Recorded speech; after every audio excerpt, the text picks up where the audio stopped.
queria convidar você a abrir sua palavra no livro de Lamentações. Lamentações de Jeremias. Nós vamos ler o capítulo 2 desse texto. Lamentações. Nós estamos, como eu disse, à mesa com os profetas. E nós queremos ouvir o que os profetas têm a nos dizer. O título que eu tenho para essa mensagem hoje é Menos ódio, mais lamentação. Menos ódio, tem muito ódio hoje, espalhado. Menos ódio, mais lamentação. E eu quero ler com vocês o texto de Lamentações, capítulo 2. Nós vamos ler todos os versos deste capítulo. Interessante porque os primeiros 4 capítulos do livro de Lamentações é uma espécie de acróstico, ou seja, cada verso começa com uma letra do alfabeto hebraico.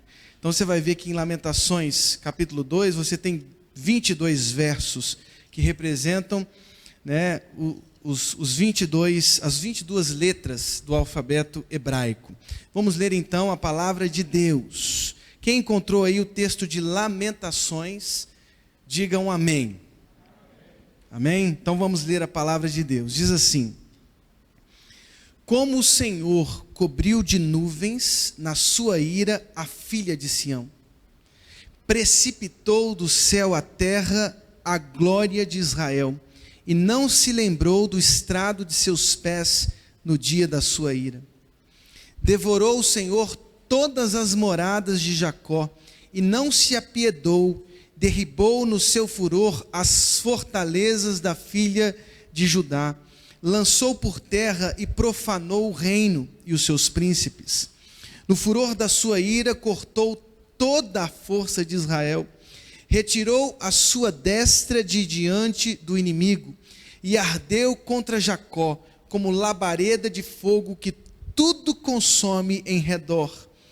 Entesou o seu arco, ou seja, esticou o seu arco qual inimigo, firmou a sua destra como adversário e destruiu tudo que era formoso à vista, derramou o seu furor como fogo na tenda da filha de Sião. Tornou-se o Senhor como inimigo, devorando Israel, devorou todos os seus palácios, destruiu as suas fortalezas e multiplicou na filha de Judá o pranto e a lamentação. Demoliu com violência o seu tabernáculo, como se fosse uma horta, destruiu o lugar da sua congregação. O Senhor em Sião pôs em esquecimento as festas e o sábado, e na indignação da sua ira rejeitou com desprezo o rei e o sacerdote. Rejeitou o Senhor o seu altar e detestou o seu santuário. Entregou nas mãos do inimigo os muros dos seus castelos. Deram gritos na casa do Senhor, como em dia de festa. Intentou o Senhor destruir o muro da filha de Sião. Estendeu o cordel e não retirou a sua mão destruidora. Fez gemer o antemuro e o muro. Eles estão juntamente enfraquecidos. As suas portas caíram por terra. Ele quebrou e despedaçou os seus ferrolhos. O seu rei e os seus príncipes estão entre as nações onde já não vigora a lei, nem recebem visão alguma do Senhor os seus profetas. Sentados em terra se acham silenciosos. Os anciãos da filha de Sião lançam pó sobre a cabeça, cingidos de cilício. As virgens de Jerusalém abaixam a cabeça até ao chão. Com lágrimas se consumiram os meus olhos, turbada está minha alma, e o meu coração se derramou de angústia por causa da calamidade da filha do meu povo. Pois desfalecem os meninos e as crianças de peito pelas ruas da cidade. Dizem as mães, onde há pão e vinho, quando desfalecem como o ferido pelas ruas da cidade, ou quando exalam a alma nos braços de sua mãe. Que poderei dizer-te? A quem te compararei, ó filha de Jerusalém? A quem te assemelharei para te consolar a ti, ó virgem filha de Sião? Porque grande como o mar é a tua calamidade, quem te acudirá? Os teus profetas te anunciaram visões falsas e absurdas, e não manifestaram a tua maldade para restaurarem a tua sorte, mas te anunciaram visões de sentenças falsas que te levaram para o cativeiro. Todos os que passam pelo caminho batem palmas, assobiam e meneiam a cabeça sobre a filha de Jerusalém. É esta a cidade que denominavam a perfeição da formosura, a alegria de toda a terra? Todos os teus inimigos abrem contra ti a boca, assobiam e rangem os dentes, dizem: devoramo-la, certamente, este é o dia que esperávamos, achamo-la e vimo-lo. Fez o Senhor o que intentou, cumpriu a ameaça que pronunciou desde os dias da antiguidade, derrubou e não se apiedou, fez que o inimigo se alegrasse por tua causa e exaltou o poder dos teus adversários. O coração de Jerusalém clama ao Senhor: ó muralha da filha de Sião, corram as tuas lágrimas como um ribeiro. De dia e de noite não te des descanso, nem pare de chorar a menina de teus olhos. Levanta-te, clama de noite, no princípio das vigílias, derrama como água o coração perante o Senhor. Levanta a ele as mãos pela vida de teus filhinhos que desfalecem de fome à entrada de todas as ruas. Vê, ó Senhor, e considera a quem fizeste assim. Hão de as mulheres comer o fruto de si mesmas, as crianças do seu carinho? Ou se matará no santuário do Senhor o sacerdote e o profeta? Jazem por terra pelas ruas o moço e o velho. As minhas virgens e os meus jovens vieram a cair à espada. Tu os mataste no dia da tua ira, fizeste matança e não te apiedaste. Convocaste de toda parte terrores contra mim, como num dia de solenidade. Não houve no dia da ira do Senhor quem escapasse ou ficasse.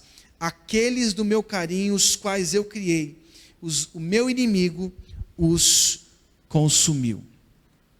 Vamos fechar os nossos olhos, vamos colocar as nossas vidas diante do Senhor e vamos pedir a Ele que Ele fale aos nossos corações através desse texto, o texto de Jeremias em suas lamentações. Eu queria dar esse tempo para você, para que você faça a sua oração pessoal diante do Pai. Ele está aqui, amém? Eu quero então que você fale com Ele, pedindo assim: Deus, abra o meu coração para receber a Tua palavra.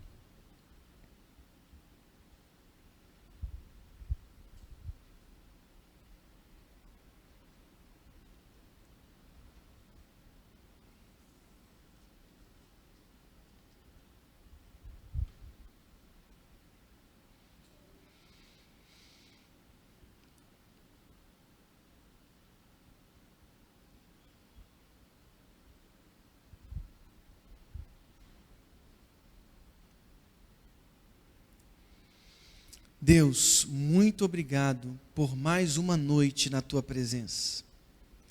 Muito obrigado, Deus, porque o Senhor já falou aos nossos corações através de cada momento desse culto. As canções que foram cantadas, o momento missionário, a intercessão. Deus, nós temos certeza que a Tua voz foi ouvida. Mas nós te pedimos, Deus, continue falando através da exposição da Tua santa palavra. Ela está diante de nós, ela é a Tua palavra. Que o Senhor, ó Deus, fale, que as nossas vozes sejam aquietadas neste momento, para que a Tua voz, Senhor, fale e os nossos corações sejam, ó Deus, transformados. É o que nós te pedimos, Deus, no nome de Jesus. Amém e amém. Amém, irmãos? Que bom estar na casa dele. Bem, eu não sei se vocês têm percebido, mas eu tenho percebido o aumento a intensificação, o recrudescimento do ódio nesses tempos de hiperconectividade. Eu não sei nem como nós poderíamos caracterizar esses tempos, mas eu diria hiperconectividade. Nós estamos conectados a qualquer hora, 24 horas por dia, através das redes sociais, em qualquer lugar do mundo, por causa dos dispositivos móveis, tipo smartphone, nós estamos super conectados. Hiperconectividade. Mas a gente percebe que há, nessa hiperconectividade, nessa era de muita conexão, de muita conversa, de muito relacionamento através das redes sociais, muitas interações, ilimitadas interações, um aumento do ódio. Eu não sei se vocês já perceberam, mas as redes sociais, Facebook, Instagram, Twitter, são o ápice do mundo virtual, o ápice das interações sociais através da internet. O mundo virtual, o cyberespaço, nele nós cultivamos hoje os nossos relacionamentos, as nossas conversas, as nossas trocas de conteúdo. E eu sei que o nosso olhar para esse momento, cyberespaço, hiperconectividade, mundo virtual, redes sociais, é um olhar positivo, sem dúvida. Mas nós precisamos ter também, não podemos nos furtar de um olhar crítico, um olhar atento, porque tem se evidenciado entre nós, pelas redes sociais, o aumento do ódio, a evidenciação do ódio, do fanatismo, das diferenças ideológicas. Os conflitos que antes estavam, sim, resumidos às latitudes e longitudes, espalharam-se pelas redes sociais, espalharam-se pelos canais do YouTube, pelos feeds, pelos stories. O ódio tem se espalhado. Eu não sei se você tem percebido isso, mas tem sido difícil viver no Brasil desde 2013 por causa das redes sociais. E é interessante porque a rede social, o mundo virtual, traz uma sensação, uma falsa sensação de não conexão física, de não contato físico. E talvez seja por isso que as pessoas se expressem sem a ponderação dos limites. Vejam as palavras que nós temos ouvido com insistência por parte de alguns: esquerdopata. Ah, esse esquerdopata. Ah, esse genocida. Fascista. Esse bandido. Esse corrupto. Nós gastaríamos aqui algumas horas para a gente selecionar esse arsenal de ódio que inclusive tem ocupado os lábios dos cristãos. Nós temos emprestado as nossas vozes, sim, e mobilizado inclusive sensações através dessas palavras. E a gente não pode ser inocente. Hoje, estas palavras de ódio servem para mobilizar as indignações, servem para unificar as vozes cada vez mais fetichistas, idolátricas, ideológicas, fanáticas, infelizmente. Nós temos emprestado as nossas vozes para os fanatismos, para as ideologias, para o ódio. A igreja precisa entender que ecoar ou se unir a estas vozes de ódio trarão o sufocamento da palavra que nos chamou à fé, da palavra que nos chamou de igreja, dessa única palavra, o nosso Messias, Jesus Cristo, a própria palavra que se fez carne e habitou entre nós. Por isso, ao invés do ódio, a palavra de Deus, a palavra do Senhor, a palavra inspirada por Deus, que é verdade para o seu coração, para o meu coração, tem nos impulsionado não ao ódio, mas à lamentação. Temos um texto na mão, as lamentações de um profeta, o profeta Jeremias. Então, ao invés do ódio, esse profeta Jeremias nos propõe as lamentações. Essas orações verdadeiras e sinceras que eram feitas diante do caos, que eram feitas diante das pandemias, que eram feitas diante das pestes, que eram feitas diante das guerras, das consequências vorazes da guerra. Sim, as lamentações e não o ódio, nós não podemos emprestar, como igreja de Jesus, os nossos lábios para estas palavras: esquerdopata, genocida, fascista, bandido, corrupto. Nós temos que cada vez mais emprestar as nossas vozes ao Evangelho de Jesus Cristo, à bondade do Evangelho, ao amor do Evangelho, espalhar através das nossas redes sociais o amor, a graça. Senão nós enxergaremos o outro com opiniões distintas da minha como um adversário, como um inimigo, e não como um campo missionário. Por isso a lamentação. Pastor Jonas Madureira, no seu livro Inteligência Humilhada, ele fala sobre a lamentação. A lamentação é diferente, segundo esse pastor, da murmuração, porque a murmuração é uma oração vil, presente na boca do incrédulo, daquele que perdeu a fé, que se tornou apóstata, que se revoltou contra Deus, que se revoltou contra a soberania de Deus. Mas a lamentação não, a lamentação é diferente da murmuração. A lamentação é a exposição das nossas próprias vísceras, das nossas dúvidas, das nossas dores, dos nossos traumas, dos nossos medos. Há pessoas que sentem medo de Deus e por isso não expõem os seus próprios corações, mas a lamentação espalhada na palavra de Deus nos ensina a orar com honestidade.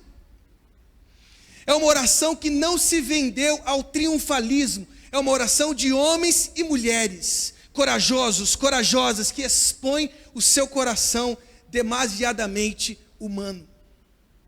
Nós expomos os nossos corações.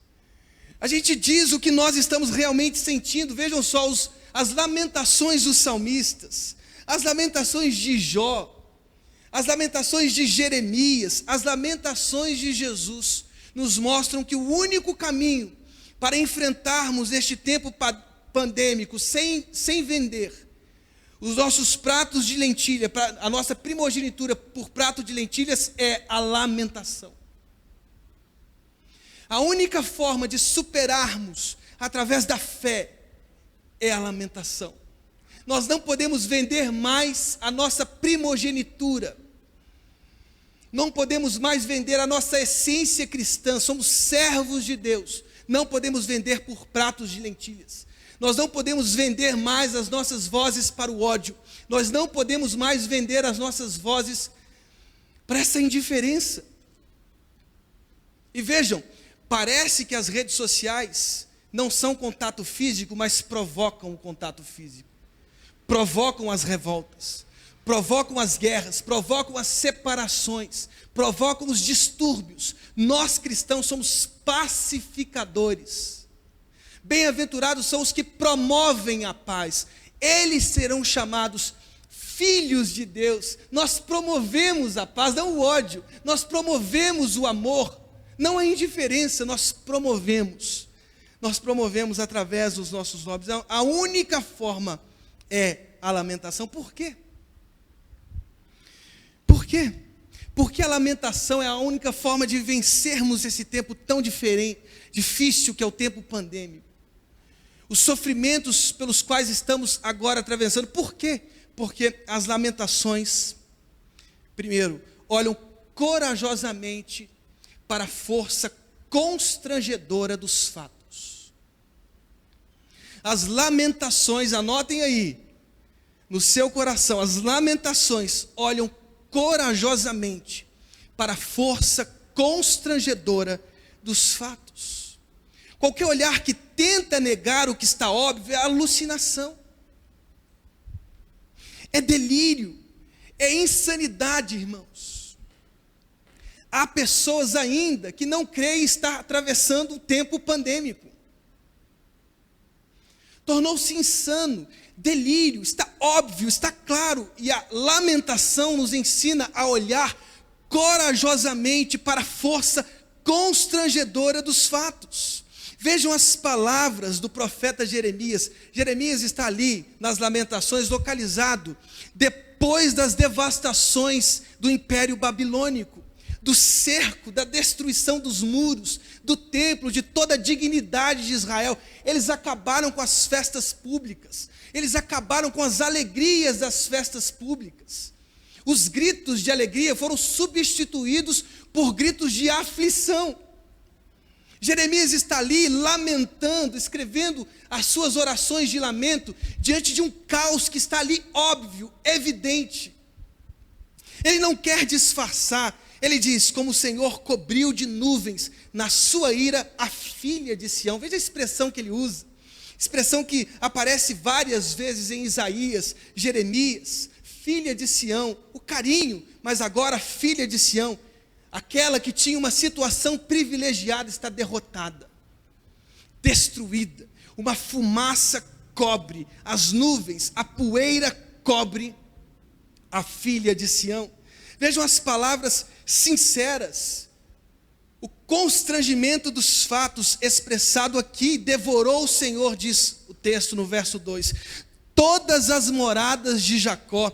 As moradas são onde os pastores de ovelhas moravam, nas vilas do interior de Judá, destruídas. As vilas estavam destruídas. No furor da sua ira, cortou toda a sua força.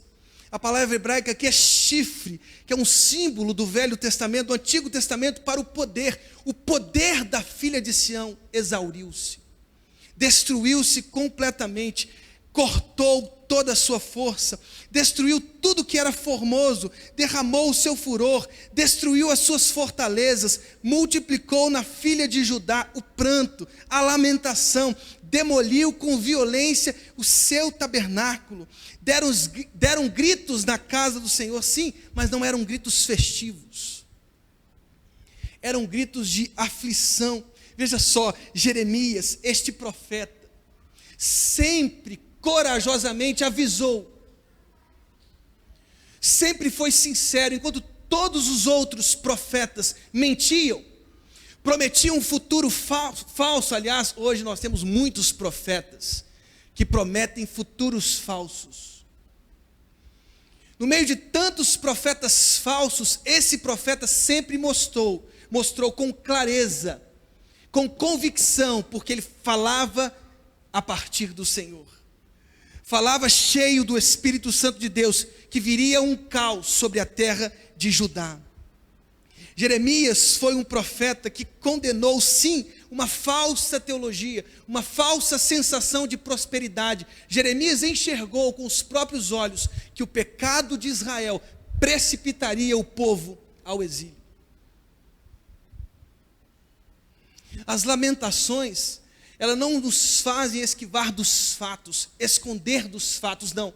As lamentações apontam para a força constrangedora dos fatos. Por isso nós temos que aprender com aqueles que lamentam. Por isso nós precisamos aprender com Jó, precisamos aprender com Jeremias, precisamos aprender com Jesus. Deus meu, por que me desamparastes?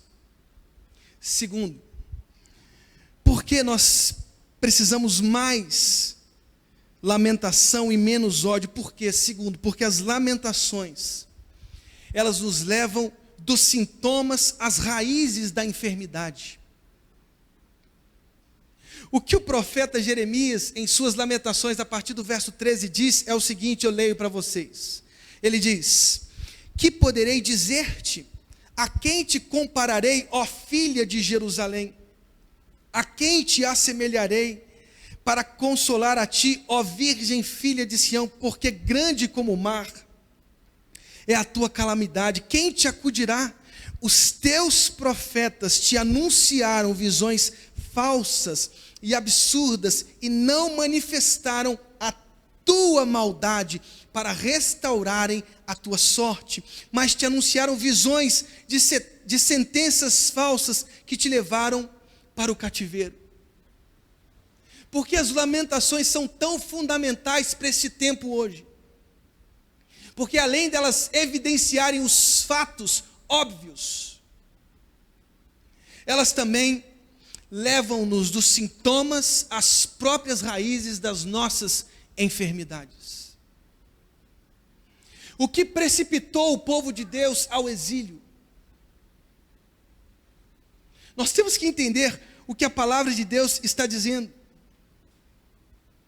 O que fez esse povo ficar exilado por 70 anos em terra estranha, cantando hinos estranhos, como diz o Salmo 137, junto aos rios da Babilônia, nos pedíamos canções. Por que o povo de Deus enfrentou esta calamidade?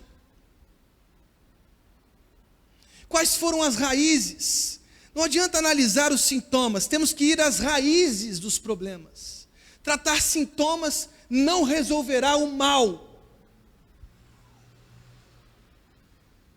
O profeta das Lamentações disse: os teus profetas anunciaram visões falsas e absurdas. Não manifestaram a tua maldade para restaurarem a tua sorte, mas te anunciaram visões de sentenças falsas. É interessante que esse tema recebe muito destaque no profeta Jeremias. Os profetas falsos, as falsas mensagens proféticas, as falsas palavras que prometiam um futuro de prosperidade, as falsas mensagens dos falsos profetas naqueles tempos que antecederam o exílio, precipitaram o povo de Deus, porque os profetas não tiveram a coragem de apontar os pecados de Judá. Diferentes de Natã, sabe aquele profeta que foi até Davi e disse assim: você é esse homem, Davi. Você é esse homem rico, cheio de propriedades, bens, animais, que tomou de um homem pobre sua cordeirinha e ofereceu ao seu visitante. Você é este homem, Davi. Ou como Elias, a coragem de Elias de desafiar Acabe, Jezabel, os profetas falsos. Estes profetas que antecederam o exílio prometiam falsos futuros, falsas esperanças, e essas falsas esperanças estavam somadas não ao apontamento do mal, não ao apontamento da raiz, mas ao escondimento das mesmas. Jeremias quis mostrar a raiz dos problemas de Judá. Vocês se desviaram da lei, vocês praticaram injustiça contra os pobres, vocês praticaram injustiça contra os órfãos, contra as viúvas. As suas festas eu não as suporto. Vejam as palavras que Deus disse através de Isaías, Jeremias. Eles tiveram coragem. Oséias, Amós, vocês praticaram a injustiça. As lamentações nos levam ao sintoma, dos sintomas, às raízes das nossas enfermidades. Nós precisamos, através da palavra de Deus, entender quais são as raízes das nossas enfermidades. Jeremias teve a coragem de apontar para as raízes. Porque aqueles falsos profetas não apontaram para as raízes, aquele povo se precipitou ainda mais em idolatria, em injustiça, em desigualdade social, e o caos do exílio ocupou os corações e precipitou os corações de Judá numa terrível angústia. As raízes, as lamentações nos levam dos sintomas às raízes da enfermidade. Terceiro, por quê? Por que as lamentações? Porque as lamentações nos ajudam a enfrentar os nossos problemas, as nossas angústias. Este tempo pandêmico, porque as lamentações nos ensinam sobre o silêncio. O silêncio, o derramamento da nossa angústia. Vejam o que diz o verso 10 e o verso 11. Sentados em terra se acham silenciosos. Os anciãos da filha de Sião lançam pó sobre a cabeça. Cingidos de cilício, as virgens de Jerusalém abaixam a cabeça até o chão. Com lágrimas se consumiram os meus olhos, turbada está a minha alma, e o meu coração se derramou de angústia, por causa da calamidade da filha do meu povo. Pois desfalecem os meninos, e as crianças de peito pelas ruas da cidade. O silêncio. Será que às vezes o silêncio nos incomoda? O que a Bíblia tem nos ensinado, inclusive através das próprias lamentações, é a beleza, é o vigor, é o viço que o silêncio nos oferece. Quão importante é, às vezes, silenciarmos as nossas vozes, para não as precipitarmos, sim, em ansiedade, em palavras que não foram bem colocadas. Quantas vezes precipitamos os nossos lábios em palavras que não foram bem colocadas? Por isso o silêncio, por isso a sabedoria do silêncio. Às vezes falamos alguma coisa e não temos força para nos arrepender das coisas que nós falamos. Por isso o silêncio é tão fundamental, é tão importante. Lembra-se da cena de Jó. Jó capítulo 2, 12 e 13, ele faz Bildade e Zofar, eles enxergam o próprio Jó desfigurado.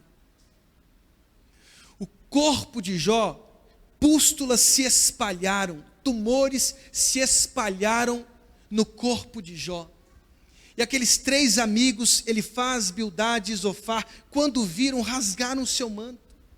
Lançaram-se ao pó, sim, lançaram pó sobre suas cabeças, e sentaram com ele por 7 dias e 7 noites. E diz o texto em Jó capítulo 2, 12 e 13, fizeram silêncio 7 dias e 7 noites. 7 dias e 7 noites em silêncio. Apocalipse 8, 1 diz que depois do cordeiro, o cordeiro abriu 7 selos. Depois de abrir o 7º selo, diz Apocalipse 8, 1, houve silêncio no céu, cerca de meia hora. Os selos revelam a ira do cordeiro sendo derramada sobre a história, sobre a injustiça, sobre a impiedade, sobre os corações que não aceitam o arrependimento. Depois de abrir o 7º selo, diz o texto de Apocalipse, houve silêncio no céu, cerca de meia hora. E é interessante observar que estes homens, estes anciãos, fizeram silêncio. É o que diz a palavra de Deus, verso 10 e 11. Sentados em terra se acham silenciosos. Os anciãos da filha de Sião lançam pó sobre a cabeça, cingidos de cilício, panos de saco. Sinal de humilhação. Esses anciãos de Israel, homens que faziam parte, sim, da liderança de Israel, da liderança do povo de Deus. Eles que são tão importantes, que tiveram tanta influência, tanto antes quanto depois do exílio. Eles pediram reis, eles aconselharam reis, eles aprovaram reis. Esses homens, esses anciãos do povo de Deus, vestiram-se, cingiram-se de pano de saco, lançaram pó sobre suas cabeças, fizeram silêncio.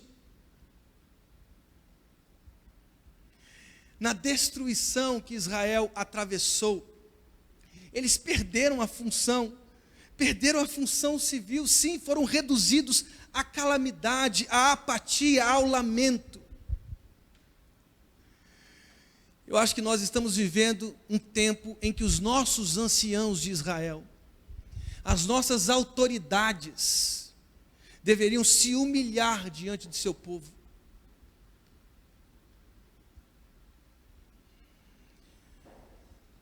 As nossas políticas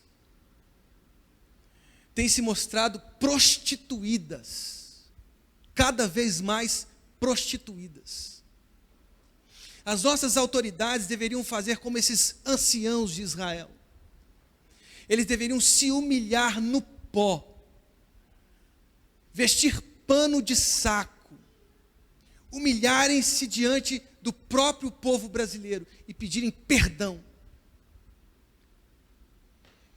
ganhando dinheiro com um respirador. Se não se arrependerem, encontrarão com a ira do Cordeiro.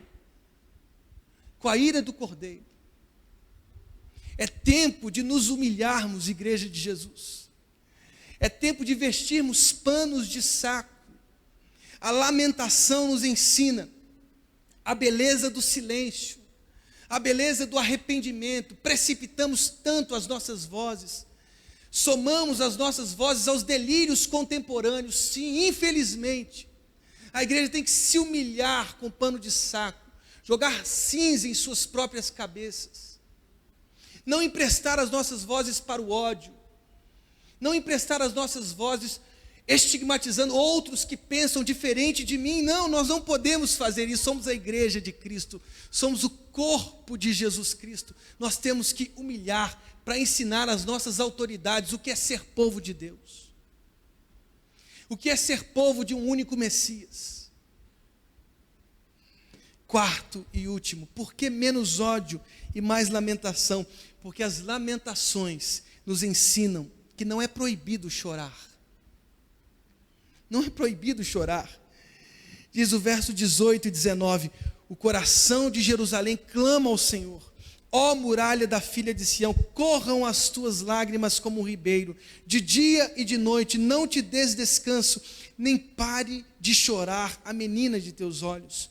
Levanta-te, clama de noite, no princípio das vigílias, derrama como água o coração perante o Senhor. Levanta a Ele as mãos pela vida de teus filhinhos que desfalecem de fome, à entrada de todas as ruas. Jesus chorou diante da morte de seu amigo Lázaro.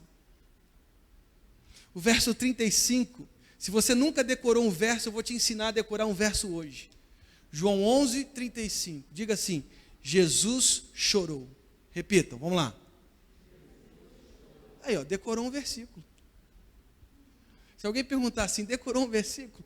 Decorei, Jesus chorou. E esse para mim, este verso tão simples, tão singelo, é o ápice da encarnação. Ele se fez mais humano ali, porque ele partilhou das nossas angústias. Ele chorou as nossas lágrimas, ele derramou o seu coração, nos mostrando o que é ser homem. Ser homem não é cuspir no chão. Ser homem é ter coragem de chorar diante das indignidades, diante da injustiça, diante de tanta maldade, de tanto ódio. Jesus chorou diante da morte de seu amigo. Jesus chorou diante de Jerusalém. Diz a palavra de Deus lá em Lucas 19, 41 a 44. Quando ia chegando, vendo a cidade, chorou e dizia: ah, se conheceras por ti mesmo, ainda hoje o que é devido à paz.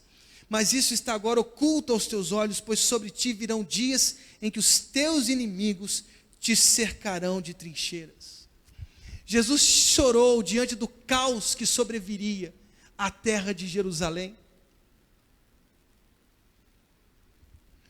O texto de Hebreus 5, 7 e 9 diz assim, do 7 ao 9: ele, Jesus, os dias da sua carne, tendo oferecido com forte clamor e lágrimas.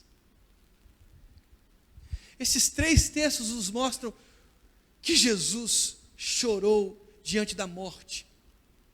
Jesus chorou diante das tragédias, diante do caos que viria a Jerusalém. Jesus chorou, derramou lágrimas, clamor, súplicas diante da própria vida. A igreja às vezes empresta sua voz para disseminar o ódio, para disseminar palavras como esquerdopata, genocídio, corrupto, bandido, e esquecemos de nos somar aos que estão chorando neste tempo. Quase 300 mil mortos só em nosso país, e estamos brigando pelas redes sociais para expor a grandeza das nossas ideologias. As ideologias te sufocaram. Você não consegue chorar mais hoje. A gente às vezes não consegue chorar mais hoje porque as nossas ideologias humanas sufocaram o coração humano.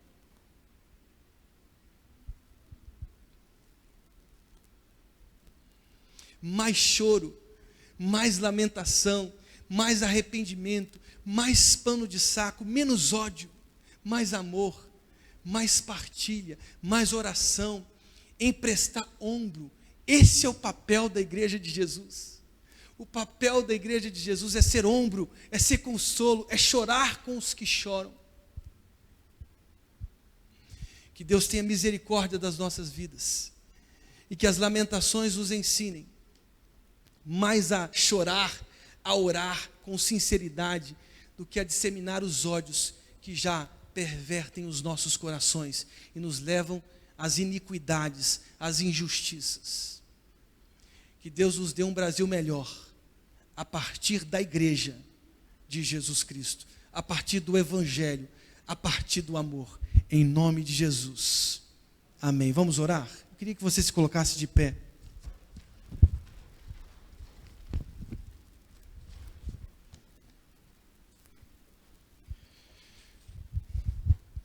Eu queria orar nesse momento, não sei se alguém pode fazer um fundo musical, pelas nossas vidas, pelo nosso país. Há muitas famílias, eu digo a você, sofrendo. A minha avó de 99 anos está com Covid num hospital. Nós não estamos falando de números, estamos falando de vidas, gente. A igreja tem que emprestar suas vozes, sua voz para o consolo. Para o consolo. Que as nossas redes sociais sejam consolo. Amém, igreja de Jesus? Consolo. Espalhar o amor, espalhar o evangelho. É tempo de espalharmos o evangelho. Cristo está voltando, gente. Ergam a cabeça, a nossa redenção está se aproximando. Eu não quero me fanatizar em ideologias não salvam, ao contrário, nos entristecem, nos sufocam. Vamos emprestar as nossas vozes para o lamento, para a oração, para o consolo, para ser igreja. Deus, nós estamos aqui diante da tua presença para pedir perdão. Que as nossas redes sociais sejam instrumentos da oração, como nós fizemos no aniversário da cidade de Petrópolis. Lives, orações foram gravadas pedindo a bênção para essa cidade, pedindo que o evangelho se espalhe nesta cidade. Que as nossas vozes, ó Deus, não espalhem o medo, não espalhem o terror, não espalhem o ódio. Que as nossas vozes, Deus, espalhem a tua palavra, o teu amor, a tua graça, no nome de Jesus. Amém e amém. Glórias ao Senhor. Vamos cantar ainda de pé? Vamos cantar mais uma canção?